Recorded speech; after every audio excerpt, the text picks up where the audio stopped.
ETF index mutual funds నేర్చుకుని stock మార్కెట్లో రాణించాలనుకుంటున్నారా? వెంటనే ఈ నెంబర్కి కాల్ చేయండి.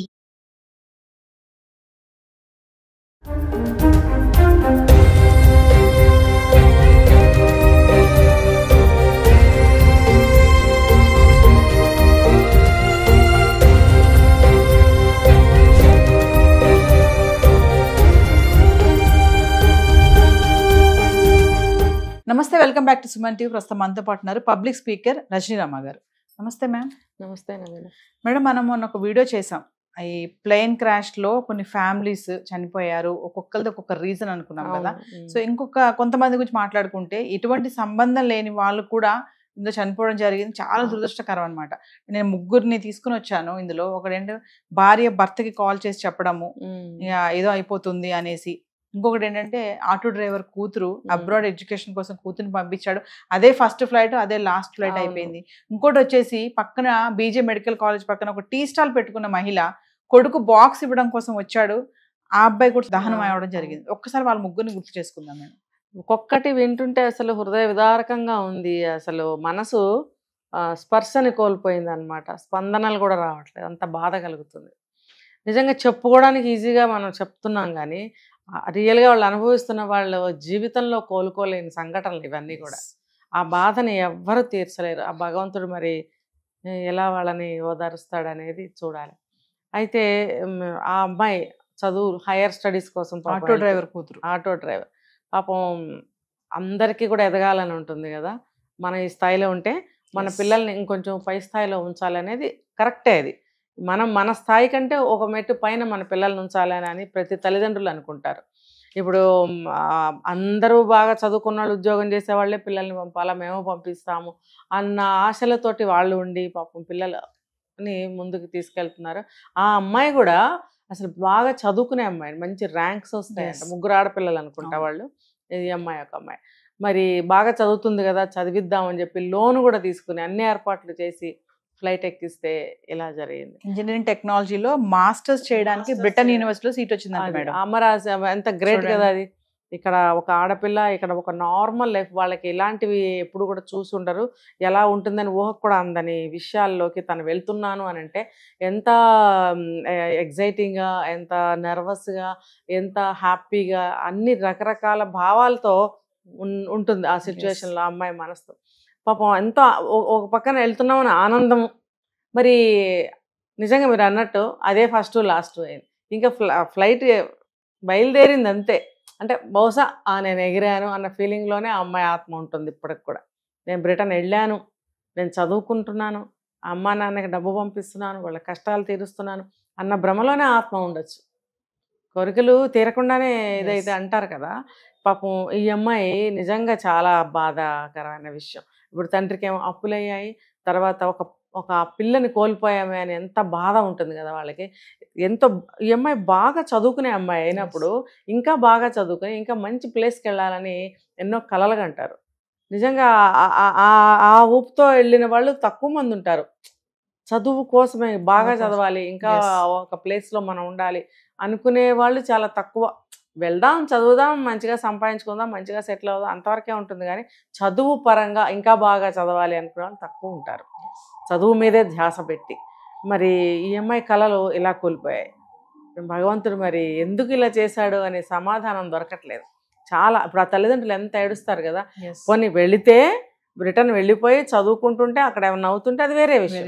అది ఇంకా నువ్వు ఇక్కడ కాలు ఇక్కడే ఉంది, నీ కాలు ఇంకా ముందుకు వెళ్ళనే లేదు, ఇలా అయిపోయిందంటే వాళ్ళు వర్ణనాతీతం అనమాట వాళ్ళ బాధ. అసలు ఎందుకు మేము ఒప్పుకున్నాము అని తల కొట్టుకుని ఉంటారు వాళ్ళు. మరి ఇంకా అలా చూసుకుంటే ఇంకొక ఆవిడ యాస్మిన్ అనే ఆవిడ భర్తకి ఫోన్ టేక్ ఆఫ్ అయ్యే సమయం వరకు ఫ్లైట్లో ఎయిర్ హోస్టెస్ చెప్తూ ఉంటారు, మీరు ఫ్లైట్ మోడ్లో పెట్టండి ఫోన్స్, బెల్ట్ వేసుకోండి అని. అయినా కూడా ఆఖరి నిమిషం వరకు వాళ్ళతో మాట్లాడాలి అందరూ అనుకుంటూనే ఉంటారు. వీడియో కాల్ కూడా చేస్తుంటారు, ఎగురుతుంది విమానం అని కూడా చూపిస్తారు. అంత ఆనందం, అంత ఇదిగా ఉంటుంది అనమాట. ఈవిడ కూడా అట్లానే ఫోన్ చేసి వాళ్ళ హస్బెండ్కి నాకు ఎందుకో అంటే గుడ్ ఆర్ బ్యాడ్ ఏదైనా చెప్పుకోవచ్చు. మరి ఆయనకి ఫోన్ చేసి నాకు ఇక్కడ అట్మాస్ఫియర్ నచ్చట్లేదు, ఇదేదో ప్రమాదం జరుగుతున్నట్టుంది అని ఆవిడ భావాలేవో ఆవిడ పంచుకున్నారు. అంటే సిక్స్త్ సెన్స్ ఆవిడకి చెప్పింది, ఇదేదో అవ్వబోతుంది. ఇప్పుడు కొంతమంది జ్యోతిష్యులు ముందుకు వచ్చి చెప్తున్నారు, నేను అప్పుడే చెప్పాను ఇలా అవుతుందని, కమింగ్ డేస్లో ఇంకొక నెల రోజుల్లోనో ఎన్ని రోజుల్లోనో ఇంకొక క్రాష్ జరిగే అవకాశం ఉందని కొంతమంది చెప్తున్నారు. అంటే భయభ్రాంతులు చేస్తుంది అనమాట ఇలాంటి న్యూస్.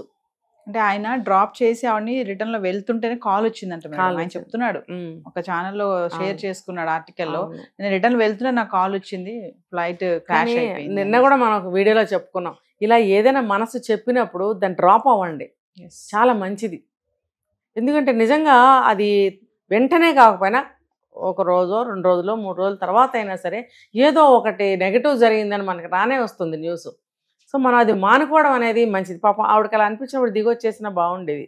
కానీ ఆవిడ ఎవరైనా ఆలోచించేది ఏంటి, ఇది ఇంటర్నేషనల్ ట్రావెలింగ్, వెళ్ళాలి, తర్వాత ఇంత ఖర్చు పెట్టి టికెట్ తీసుకున్నాము, అమ్మో దిగిపోతే ఎలాగా కదా, 2 నష్టాలు కదా, లాంగ్ జర్నీ వెళ్ళాల్సిన అవసరం ఉంది. రెండోది ఇంత ఖర్చు పెట్టి టికెట్ తీసుకుంటాం, రాను పోను కూడా తీసుకోవాలి, ఒకవేళ విజిటర్స్ వీసా మీద వెళ్తే కనుక అంత డబ్బు వేస్ట్ అవుతుంది అన్న ఒక ఆశతోటే పాపం వాళ్ళు ముందుకు వెళ్ళటం జరుగుతుంది. లేకపోతే ఏదో మామూలు బస్సో ట్రైన్ అయితే దిగో వచ్చేస్తారేమో ఒకవేళ.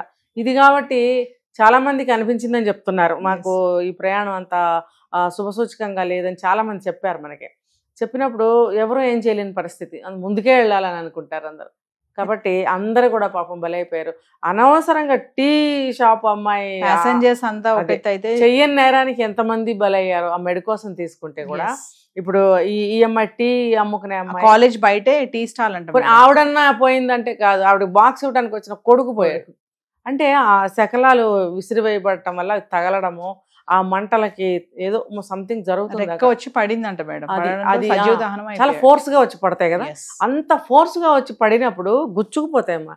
అది ఎక్కడ గుచ్చుకుందో, ఆ బరువు మీద వచ్చి ఈ అబ్బాయిని పడగొట్టిందా, ఆ వేడికి ఈ అబ్బాయి కాలిపోయాడా, ఏదో జరుగుతుంది అక్కడ. ఇంకొకటి కూడా మనం విన్నాం, మెడికల్ కాలేజ్ మీద పడింది కదా, ఒక తండ్రి చెప్తున్నాడు వాళ్ళ పాప కూడా ఇంజ్యూర్ అయింది అంట. కాకపోతే వాళ్ళందరినీ అక్కడ నుంచి వెకేట్ చేయమంటున్నారు, మొత్తం ఆ కాలేజ్ అంతా ఖాళీ చేయాలంటే అతను ఏడుస్తూ రిక్వెస్ట్ చేస్తున్నాడు, నాకు టైం ఇవ్వండి, మా పాప ఐసీయూలో ఉంది అని ఏడుస్తూ అడుగుతున్నాడు. చాలా బాధగా ఉంది ఆ వీడియో వింటే. కొంచెం టైం ఇవ్వండి అని అడుగుతున్నాడు ఆయన. ఇమీడియట్లీ వెకేట్ చేసేయండి అని చెప్పి అందరినీ ఖాళీ చేపిస్తున్నారు, స్టూడెంట్స్ నే కానీ ప్రొఫెసర్స్ నే కానీ అందరినీ కూడా.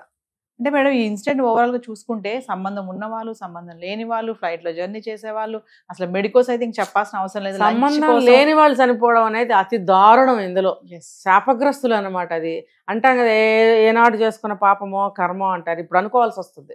లేకపోతే నాకేం సంబంధం రా బాబు, నాకేం బాధ్యత ఉంది, నేనెక్కడున్నాను నువ్వెక్కడున్నావు అనే పరిస్థితే కదా వాళ్ళది. ఆ తల్లి కూడా 50% ఆవిడ కూడా ఇప్పుడు సీరియస్ గానే ఉందంట. ఆవిడ ఎన్ని కోట్లు ఇస్తే మాత్రం ఆ బిడ్డలు వస్తారండి, రారు కదా.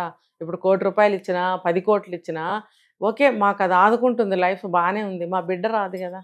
విక్టిమ్స్ అంటున్నారు మేడం, ఎవరైతే హోల్డర్స్ ఉంటారో ఇస్తున్నారు మాకు ఎక్స్గ్రీషియా, ఇట్స్ ఓకే, టాటా వాళ్ళు కూడా ఇస్తున్నారు, కాకపోతే మాకు మనిషి రాడు కదా, మీరు డబ్బు ఇస్తే మాత్రం నా భర్త వస్తాడా, నా కొడుకు వస్తాడా, నా తల్లి వస్తుందా, నా భార్య వస్తుందా అని చెప్పి ప్రశ్నిస్తున్నారు అందరూ. పెద్ద వయసులో ఆదుకోవాల్సిన పిల్లలు లేనప్పుడు డబ్బు ఎంతవరకు ఆదుకుంటుందంటే, మన కాళ్ళు చేతులు ఆడినంత వరకు డబ్బు మనకి ఉపయోగపడుతుంది, డబ్బు మన ఆదుకుంటుంది.